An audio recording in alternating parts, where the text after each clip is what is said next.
When Ayatollah Khomeini took power, many Iranians believed a new era of justice had begun. But what followed instead was a decade where executions became one of the most powerful tools of the state.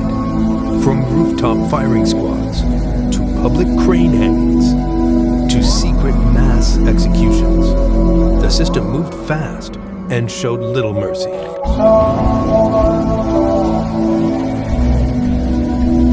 When Ayatollah Khomeini landed in Tehran on February 1st, 1979, after nearly 15 years in exile, the country was already on the edge. The Shah, Mohammad Reza Pahlavi, had left Iran on January 16th. His government was collapsing piece by piece.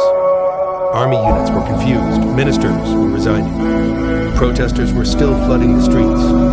Within 10 days of Khomeini's return, the monarchy was effectively finished. On February 11th, 1979, revolutionary forces took control of key military bases, radio stations, and government buildings in Tehran. The Islamic Republic had not yet been officially declared, but real power was already shifting into the hands of clerics and revolutionary committees loyal to Khomeini. Revolutionary courts were formed almost immediately.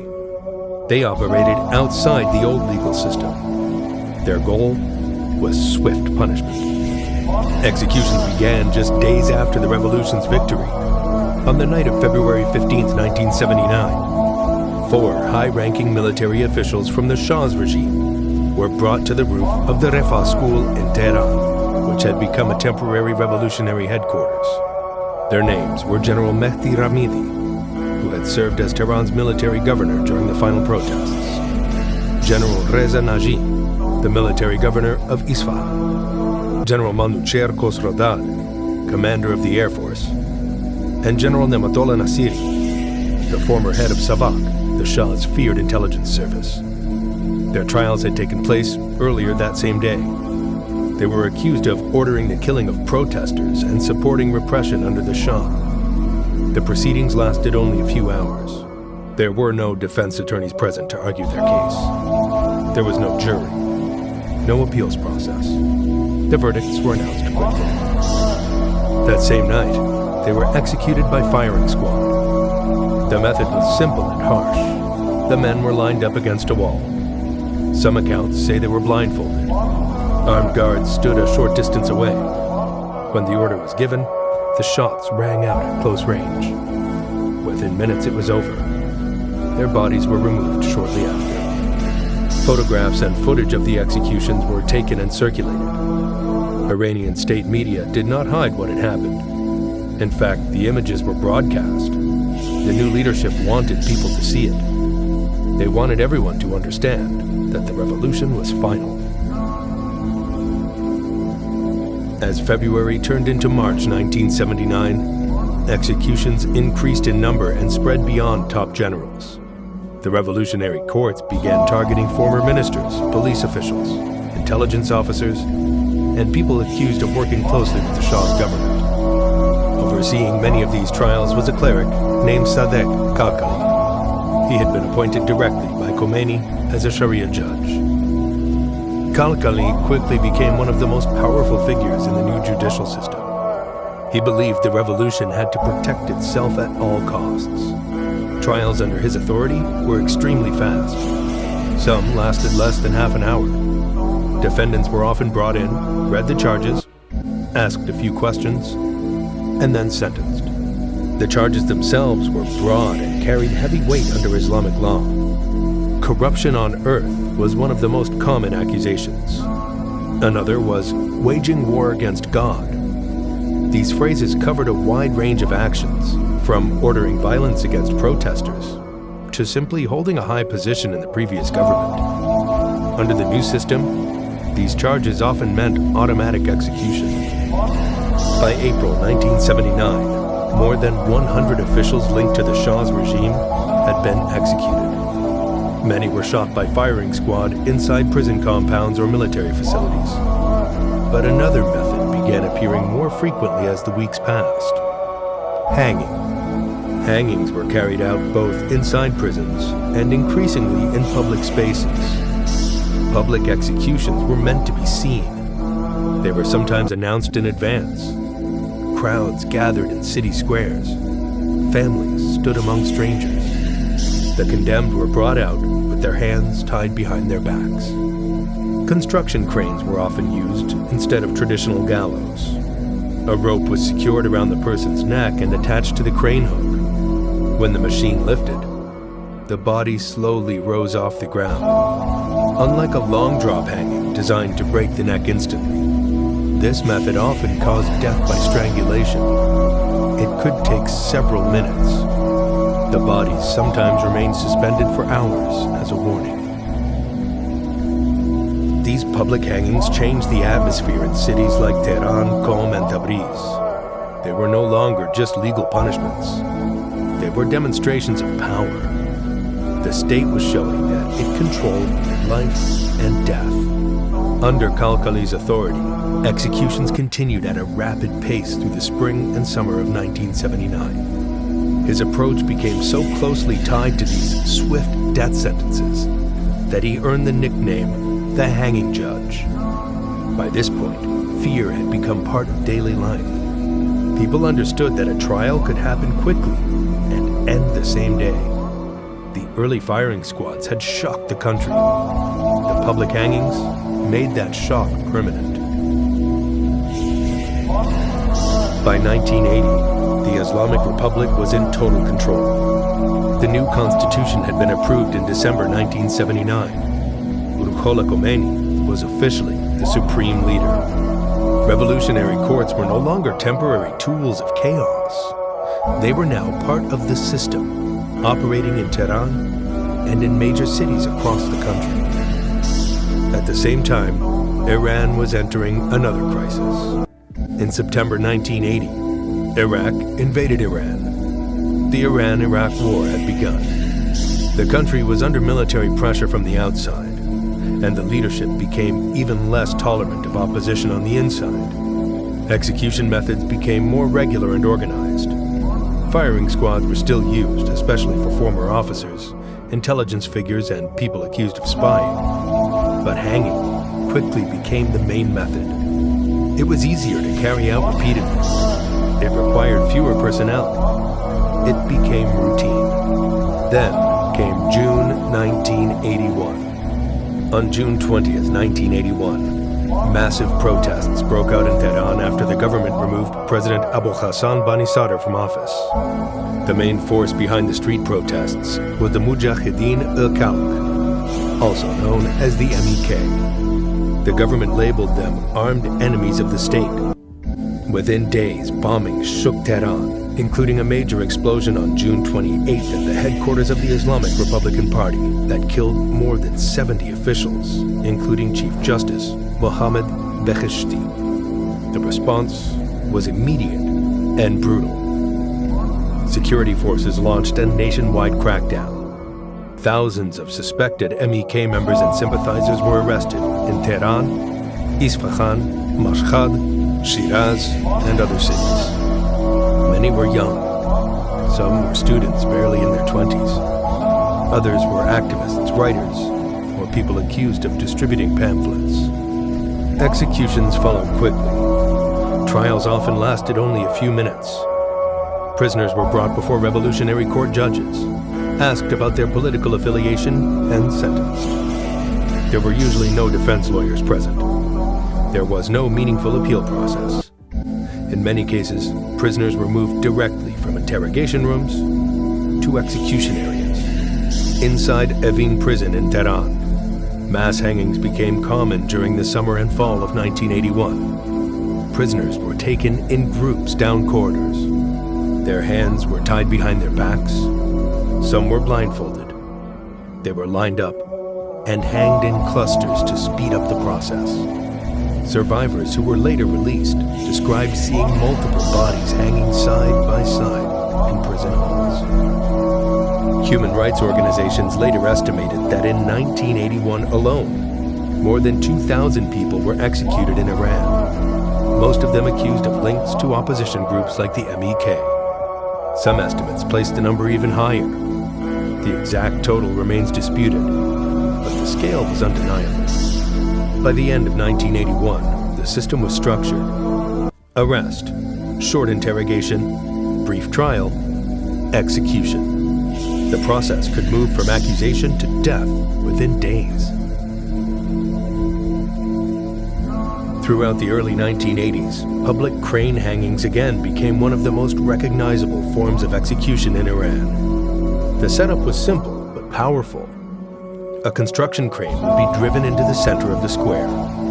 Crowds gathered, sometimes after official announcements on local radio. The condemned person was brought out, often surrounded by Revolutionary Guards. Their hands were tied, a rope was placed around their neck, and attached to the crane hook. When the crane operator lifted the arm, the body rose slowly into the air. It could take several minutes. Medical teams were sometimes present to confirm death, but there was no attempt to make the process quick or painless. The charges behind these public hangings varied. Some were political prisoners accused of belonging to opposition groups. There were also executions for crimes labeled as moral offenses under Islamic law. Announcements were sometimes made in advance to ensure attendance. Schools and workplaces were not officially ordered to attend, but the events were widely known. Word spread quickly in neighborhoods. Footage of some public executions was filmed and circulated domestically. State media did not always hide these events. In fact, showing them reinforced the message that the Islamic Republic would act decisively against anyone it labeled an enemy. By the mid-1980s, Iran had one of the highest execution rates in the world compared to its population size. International human rights groups repeatedly raised concerns about rapid trials, lack of legal representation, and the public nature of many executions. But even these visible displays of power were not the peak. In 1988, something happened inside prison walls that would surpass the scale and secrecy of everything that came before. By the summer that year, the Iran-Iraq War had dragged on for nearly 8 years. Hundreds of thousands were dead. Cities had been bombed. The country was exhausted. On July 20th, 1988, Iran accepted United Nations Resolution 598 and agreed to a ceasefire with Iraq. For many Iranians, it felt like the end of a long nightmare. But in late July 1988, under the authority of Ruhollah Khomeini, a secret directive was issued. The order focused on political prisoners who were already serving sentences, especially those connected to MEK. Just days earlier, the MEK had launched a cross-border attack from Iraq into western Iran, known as Operation Foro Javidan. The Iranian government crushed it within days. The failed attack deeply angered the leadership in Tehran. Shortly after, prison officials across the country were instructed to re-examine certain inmates. These were not new arrests. Many of these prisoners had been in jail for years. Some had already finished their original sentences, but were still being held. Inside major prisons, such as Evin in Tehran and Gohardasht prison in Karaj, special panels were formed. Later, survivors would call them death commissions. In Tehran, the panel included figures such as Hossein Ali Nayeri, a Sharia judge, Morteza Eshraghi, the Tehran prosecutor, and Mustafa Pour Mohammadi, a representative from the intelligence ministry. Their job was to question prisoners and decide their fate. Prisoners were brought in one by one. The questioning was short. Sometimes it lasted only a few minutes. If a prisoner refused to renounce their political affiliation or was seen as loyal to the MEK, the decision was immediate. They were sent out of the room and directed toward another section of the prison. Many did not understand at first what was happening. Most were hanged. The executions were carried out inside prison halls, storage rooms, or makeshift execution areas. Groups of prisoners were brought in batches. Ropes were prepared in advance. The process moved quickly. There were no public announcements, no media coverage, no official statements. Families were not informed beforehand. In many cases, they only learned weeks or months later that their relatives had been executed. Some were told to collect personal belongings from prison offices. They were warned not to hold public mourning ceremonies. The exact number of those executed between July and September 1988 is still debated. Human rights organizations estimate that between 4,000 and 5,000 political prisoners were killed in those months. Some opposition sources claim even higher numbers. What is clear is that the majority were linked to the MEK, but leftist groups such as the Tudeh Party and other Marxist organizations were also targeted in a second wave of executions later that summer. Bodies were not returned to families. Many were buried in mass graves. One known burial site is Kavaran Cemetery, located on the outskirts of Tehran. Families later reported that they were never officially told where their loved ones were buried. Over the years, some alleged mass grave sites were disturbed or altered, adding more pain and uncertainty. Unlike the public hangings of the early 1980s, this operation was carried out in silence. There were no cranes in city squares, no crowds, no cameras. The secrecy was part of the design. This was not random violence. It was organized. Prison records were reviewed. Names were called systematically. Decisions were made in structured panels. The machinery of the state focused on prisoners who were already behind bars and under full control. These prison executions became the most concentrated wave of executions during Khomeini's rule. It happened in just a few months. Thousands were killed without new trials in any real sense, without public scrutiny, and without acknowledgement at the time. For years, little was said openly inside Iran about what happened that summer. The memory didn't disappear. While political prisoners were being executed, another wave of executions was happening under a different label. During the 1980s, Iran was facing a serious narcotics problem. After the Soviet invasion of Afghanistan in 1979, opium and heroin production across the border increased sharply. Iran sits directly on one of the main trafficking routes from Afghanistan to Europe. Smuggling networks moved large quantities of drugs across Iran's eastern borders, especially through Sistan and Balochistan province. The leadership in Tehran saw this as both a criminal and moral threat. Under the authority of Ayatollah Khomeini, strict anti-narcotics laws were introduced in the early 1980s. These laws imposed the death penalty for possession or trafficking of certain amounts of heroin, morphine, or opium. The quantities required for a death sentence were not always large by international standards. Repeat offenses could also lead to execution. Revolutionary courts handled many of these drug cases. The process often moved quickly. A suspect would be arrested, interrogated, and brought before a judge. Trials were usually short. There was limited access to defense lawyers. Appeals were either restricted or did not significantly delay execution. Most of these sentences were carried out by hanging. Some took place inside prisons. Others were carried out in public squares, using cranes in the same way political executions had been done earlier. The government presented these executions as necessary to protect society from addiction and organized crime. By the mid to late 1980s, hundreds of people were being executed each year for drug-related offenses. International human rights organizations repeatedly reported that Iran's overall execution rate was among the highest in the world compared to its population size. Exact annual numbers were hard to confirm, but the scale was large enough to draw global attention. The methods by now had become standardized. In 1979, rooftop firing squads had marked the revolution's early days. In the early 1980s, public crane hangings became common. By 1988, organized mass hangings inside prison halls showed how structured the system had become. Whether the charge was political opposition or narcotics trafficking, the machinery of capital punishment was firmly in place. Each method served a different purpose. Firing squads signaled revolutionary justice. Public hangings created fear in open view. Prison executions removed people quietly and efficiently. Together, they formed a system that relied heavily on the death penalty as a tool of control and enforcement. On June 3, 1989, Ruhollah Khomeini died at the age of 86 after years of declining health.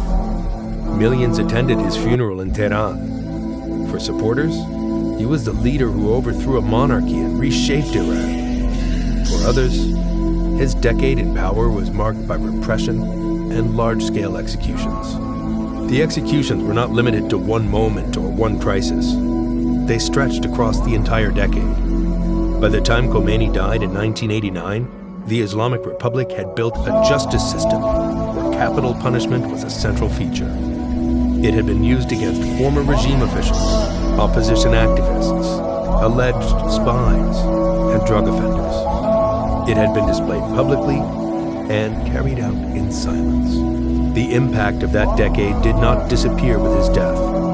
The scale of executions left a lasting mark on Iran's political culture and on thousands of families who lost relatives without warning, without public trials, and without clear burial sites.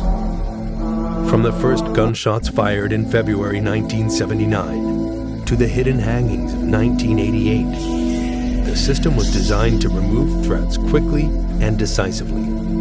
The horror was not only in the act itself, it was in the speed of it, the certainty of it, and the fact that so many never had a real chance to defend themselves before the rope tightened or the shots were fired.